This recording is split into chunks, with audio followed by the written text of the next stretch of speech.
على مدى قرون طويلة كان عندنا اعتقاد راسخ إن المسرح بدأ في اليونان، لكن تخيلوا معي لو القصة الحقيقية أقدم ب1000 سنة كاملة وبدأت في مكان مختلف تماماً على ضفاف النيل. خلونا نستعد لأننا على وشك نكتشف أدلة ممكن تغير كل اللي نعرفه وتعيد كتابة تاريخ الفن الدرامي من أول وجديد. السؤال شكله بسيط صح؟ وين انعرضت أول مسرحية في العالم؟ لكن الإجابة وراها لغز تاريخي عميق جدا رح ياخدنا في رحلة عبر الزمن. يا ترى وين كان مكان أول مسرحية في العالم فعلا؟ طيب، الإجابة اللي كلنا نعرفها ودرسناها في المدارس هي اليونان القديمة، مسارحها العظيمة وقصصها المعروفة. لكن في خيط جديد ظهر، أدلة ونصوص قديمة جدا تشير لوجهة مختلفة تماما، وجهة اسمها مصر القديمة. وهنا السؤال اللي يقلب كل الموازين، هل معقول كان في شكل من أشكال الدراما بنصوص كاملة وحوار وشخصيات قبل ما الإغريق حتى يفكروا يبنوا أول مسرح لهم؟ الأدلة اللي رح نشوفها مع بعض جوابها واضح جدا، وهو نعم. الفكرة نفسها لو نفكر فيها مذهلة. يعني إحنا ما نتكلم عن فرق بسيط كم سنة ولا حتى قرن، نتكلم عن 1000 سنة كاملة. هذا الشيء يعني إننا نحتاج نعيد كتابة فصل كامل من تاريخ الإبداع البشري، كأننا نأخذ أول خشبة مسرح في التاريخ وننقلها من أثينا ونحطها في قلب معابد طيبة وأبيدوس في مصر. طيب، عشان نلاقي بداية الخيط لازم نغير مكان البحث. ما رح نلاقيها في مسارح حجرية ضخمة، لا، البداية موجودة في قلب الاحتفالات الدينية المصرية القديمة. هناك بالضبط بين الطقوس والمواكب كانت بذور الدراما الأولى. لما نقرأ كتابات المؤرخين اليونانيين القدامى مثل هيرودوت ونشوف وصفهم لزيارتهم لمصر، نلاحظ شيء غريب. ما كانوا يكتبون عن صلوات عادية أو طقوس بسيطة، لا، كانوا يوصفون أحداثاً ضخمة فيها طابع درامي واضح. شافوا شيء حي، شيء يتجاوز مجرد كونه طقس، شافوا عرضاً متكاملاً. خلونا نأخذ مثال عشان تتضح الصورة. مسرحية آلام أبيدوس، هذه ما كانت مجرد احتفالية عادية، كانت دراما حية بكل معنى الكلمة. كان فيها مواكب شعبية ضخمة تطلع من المعبد، وكان في تمثيل لمعارك طقوسية بين الآلهة، يعني صراع بين حورس وست. والأكثر من كده، كان في معركة بحرية حقيقية على بحيرة مقدسة.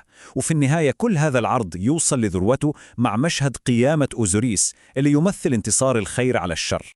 وهنا نوصل للنقطة الحاسمة، يعني هل ممكن نعتبر إعادة تمثيل أسطورة كاملة بنفس التفاصيل كل سنة وفيها أبطال وصراع وجمهور، هل هذا مجرد طقس ديني ولا هذا هو بالضبط تعريف المسرح؟ عشان نجاوب على هذا السؤال ما بكفينا الوصف، نحتاج دليل مادي، شيء ملموس، نحتاج النص نفسه. وهنا القصة تأخذ منعطفاً مثيراً جداً. لقرون طويلة كان الكل يفترض إن هذه القصص كانت مجرد حكايات شفوية تنتقل من جيل لجيل، وفجأة اكتشف علماء المصريات شيئاً غير كل الفرضيات هذه. لقوا دليلاً مكتوباً، دليلاً مادياً ما يترك أي مجال للشك. شوفوا معايا زين، اللي نشوفه هنا مو مجرد كتابة هيروغليفية عادية، هذه نصوص درامية. لما نفككها نلاقي فيها أسماء شخصيات والحوار اللي يقولونه، والأدهى من كده نلاقي فيها إرشادات مسرحية، يعني تعليمات للممثلين عن اللي المفروض يسوونه على خشبة المسرح. هذا بكل بساطة سيناريو مسرحي قديم. خلونا ناخذ سطر واحد بس من البردية هذه، حوار مباشر جدا. الإله حور يأمر الإله تحوت ويقول له: رد إليه رأسه. جملة قصيرة لكنها مليانة بالتوتر والحركة. هذا مو وصف لحدث، هذا هو الحدث نفسه، هذا فعل درامي حي. وهنا نشوف شيء أعمق بعد. الإله جيب ما يتكلمه بس، هو قاعد يوجه الأحداث كأنه مخرج يأمر حورس وسيد: اذهبوا إلى المكان الذي ولدت فيه، اذهبوا إلى المكان الذي غرق فيه والدك. هو قاعد يحرك الشخصيات ويدفع الصراع للأمام.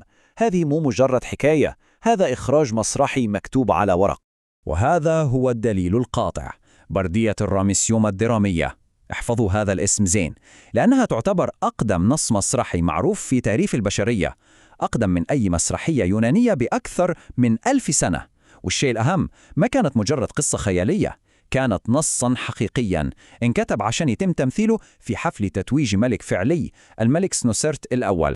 تمام، الحين صار عندنا النص، لكن يبقى السؤال: كيف كان شكل العرض؟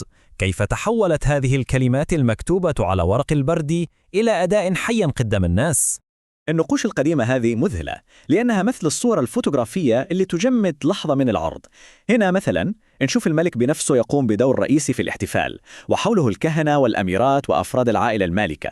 هذا يرينا أن الممثلين ما كانوا ناس عاديين أو هواة، كانوا هم قمة الهرم الاجتماعي، أهم شخصيات في الدولة كلها.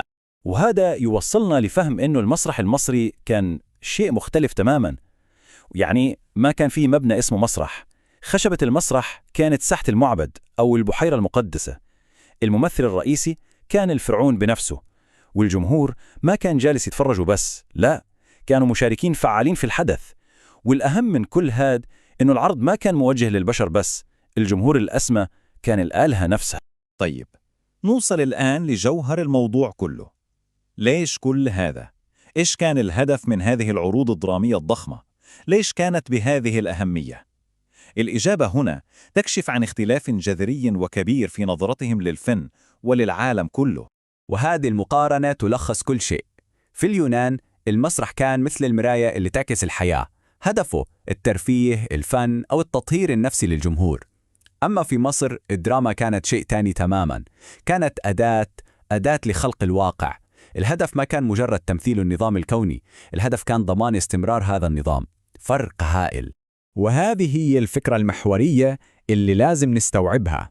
لما كانوا يمثلون مشهد انتصار حورس على ست أو مشهد قيامة أوزوريس، هم ما كانوا يحكوا قصة وبس، هم كانوا يعتقدوا أنهم بفعلتهم هذه يضمنوا أن هذا الانتصار يحصل فعلا في العالم الحقيقي سنة ورا سنة. كان الأداء نفسه فعلا سحريا، يحافظ على توازن الكون ويمنع من الانهيار. وهذا يخلينا مع سؤال أخير للتفكير. إذا كانت القوة الحقيقية للمسرح هي قدرته على التأثير في الواقع وتغييره، فهل نقدر نقول إن هذه الدراما الطقوسية المصرية اللي كان هدفها الحفاظ على وجود العالم نفسه كانت هي أقوى وأهم شكل للمسرح عرفته البشرية؟ سؤال يخلينا نعيد التفكير في تعريف الفن وقوته.